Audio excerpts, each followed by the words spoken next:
What's up, YouTube? This your man Gerard with DBK Mobile down in Charlotte, North Carolina, back with another video. First off, I want to say, if you're not following me on Instagram, go follow me at DBK_mobile_detailing. And if you're part of the family already, welcome back. And if you're not, welcome, and go ahead and hit that subscribe button. In today's video, we're going to talk about slowdowns. We all know the summer is about over. We're approaching fall and winter, but the question is what do we do during those times?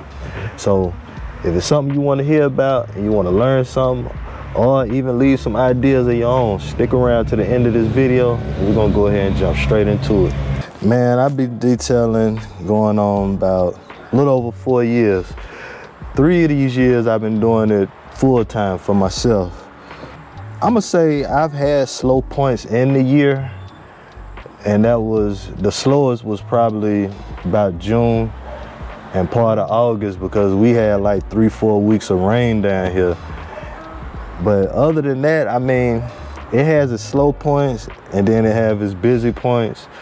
And it's kind of like I really gotten to a point where I can kind of get a feel for when it's gonna be kind of slow, especially when I done had like a rush of all like my regulars that's done called me. Then it'll kind of dwindle out. But I still get like, you know, new customers, you know, want like full interiors, or maybe they want some paint correction here and there to kind of fill in those gaps. But for the most part, man, like I say, it's like any other business. I mean, you're gonna have slow periods, you're gonna have periods where it's fast. I mean, you know, where business is good, but it's just weathering through that. Like, I mean, you have to, that's part of business, you have to prepare yourself for that as well.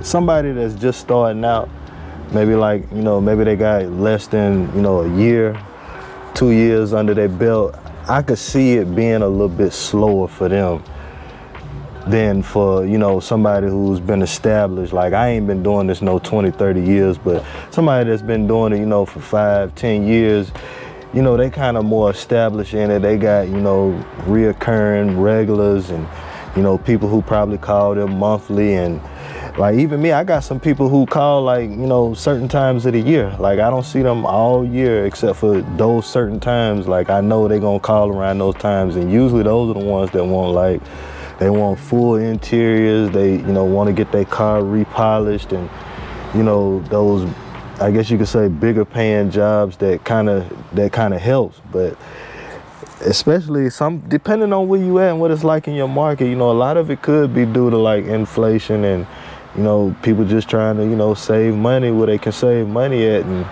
know, it's not like we doctors or lawyers, so what we do is really more or less a luxury than it is a necessity.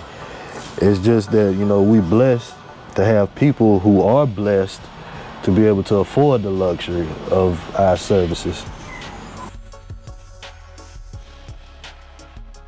I think during that time is the time to really hone in on your craft. Me personally, that's what I would say.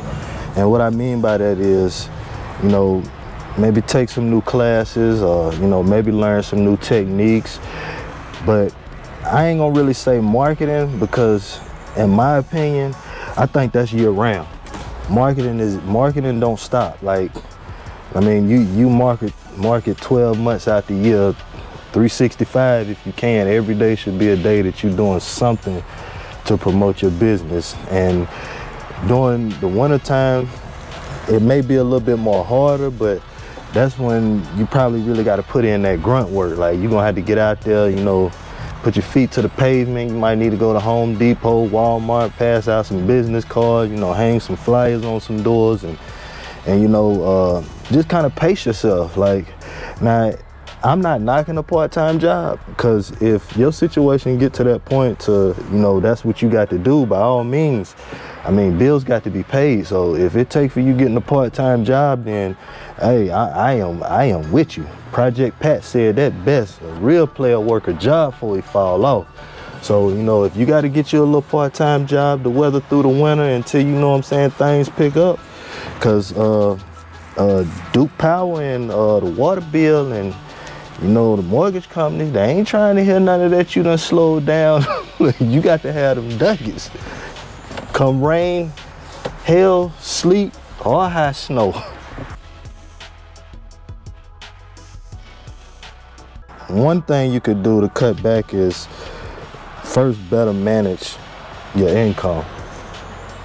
And what I mean by that is, you know, maybe you can't buy as many chemicals as, you know, you used to buying. Maybe you have to, you know, buy something that's just as effective, but a little more cost friendly. You know, it can't just be like during the winter time. That's the time where I don't believe in making big purchases.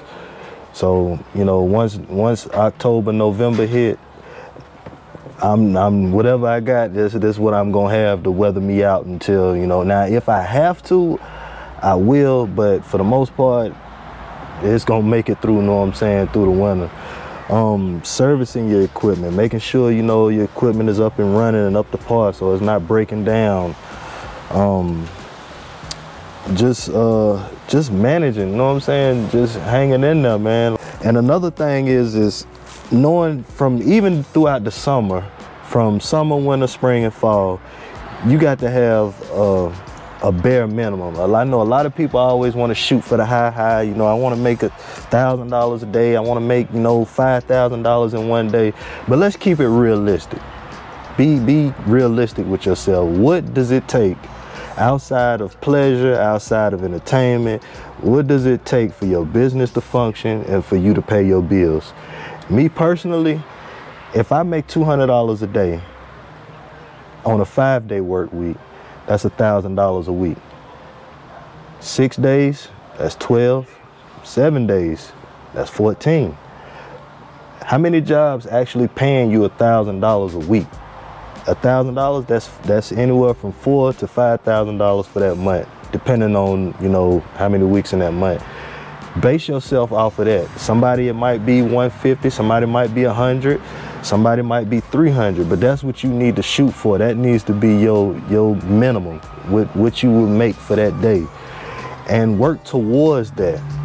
You know, do what you got to do to get at least to that point, so that once you get to that point, anything outside of that, that's money that's, you know, you saving, money for a rainy day, money for, you know, equipment, you know, stuff breakdown, you know, that's what that money's for then.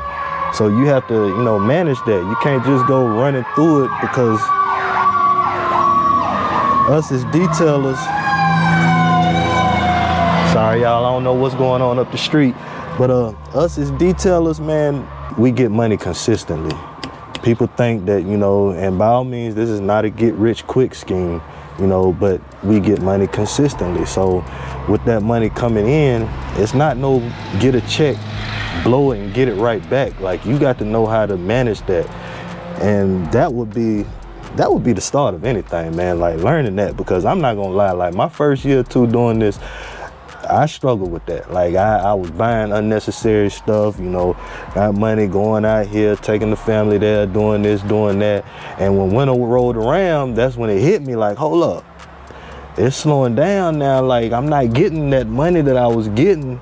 So, you know, that was kind of like an eye-opener for me. So, you know, I tell anybody, like, hey, first is managing. That's first and foremost.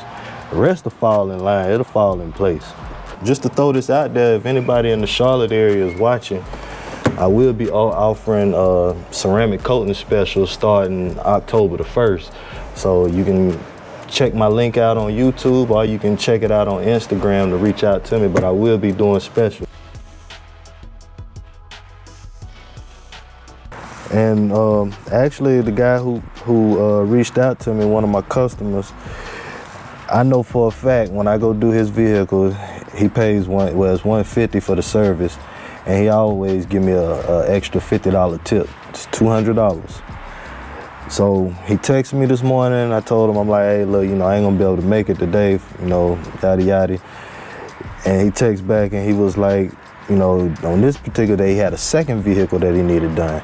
And he told me that somebody had threw up in the vehicle. So I'm already knowing I charge $150. That's just to clean up vomit. That's not including nothing else. It's just that. So I told him, I say, you know, I ain't gonna be able to make it, man. And the size vehicle that he have and what he wanted done, I know for a fact would have been about $350, $400. Plus the other $200 would have been, you know, a $600 a day. So Anybody else in they, you know, they probably would have been like, man, that's $600, you know, I'm gonna go get that. One thing that I've learned early in this business is I don't chase money, man. My wife would tell you that. Like, it's been times where I turned down, you know, work for whatever reason. And part of that is because I'm true to, you know, what I said, like, this is my day of rest. So, you know, I'm not gonna work. I told my wife, you know, today gonna be the day, you know, I do family stuff, I hang with the family. And it's also a promise that I made to the man upstairs, you know, you bless my business, I'm gonna give you this day back, you know, and this is what's gonna be done. And one thing that I've realized is when I stay true to that, he always get me on the back end. So, you know, and a lot of times I might make that, and sometimes, a lot of times it's more than that, because I was true to my word and did what I said that I was gonna do. So, nah, if I'm off, I'm off. Like, I might get some VIPs that call me, you know, throughout the week, and, you know, they might be late appointments, 3, 4 o'clock in the evening. Hey, man, can you get to me today?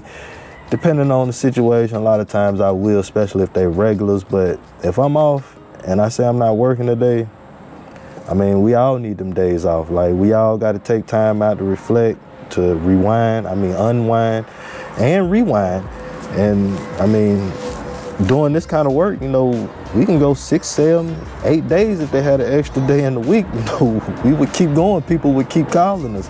But, you know, if you got a family and, you know, wife, kids, or, you know, whatever, you got to take time out for them, because while you out here working, you know, we just getting it. A lot of times we don't realize the strain that it puts on them. Like, for instance, you know, my wife, you know, your wife, whatever, they got to deal with the kids. They got to make sure dinner prepared. They might work as well. You know, it puts a strain on them when you out working from sun up to sundown. So, you know, you have to take that time out to say, hey, look, you know, I appreciate you for holding it down while I'm gone, or I appreciate you, you know what I'm saying, for being patient with me. And that's how it goes. So, no, if I'm off, I'm off. And let me know in the comments, man, have you ever had a situation where you had to, you know, put in a situation where you felt like you had to choose money over your personal time or a day off? Let me know, how did you handle that situation, and what was the importance of it, and what did you do about it? Let us know in the comments. So that's gonna wrap this video up for today, man. As always, I appreciate y'all for riding along with me. We all family here, and like I said, if you haven't, go ahead and follow me on Instagram at DBK_mobile_detailing. And if you got something from this, hit the like button. And man, if you ain't part of the family yet, go ahead and hit that subscribe button and join the family. And as always, be blessed, be prosperous. Shout out to you, Reyes. And I'm gonna catch y'all, we gonna catch y'all on the next one. I'm out.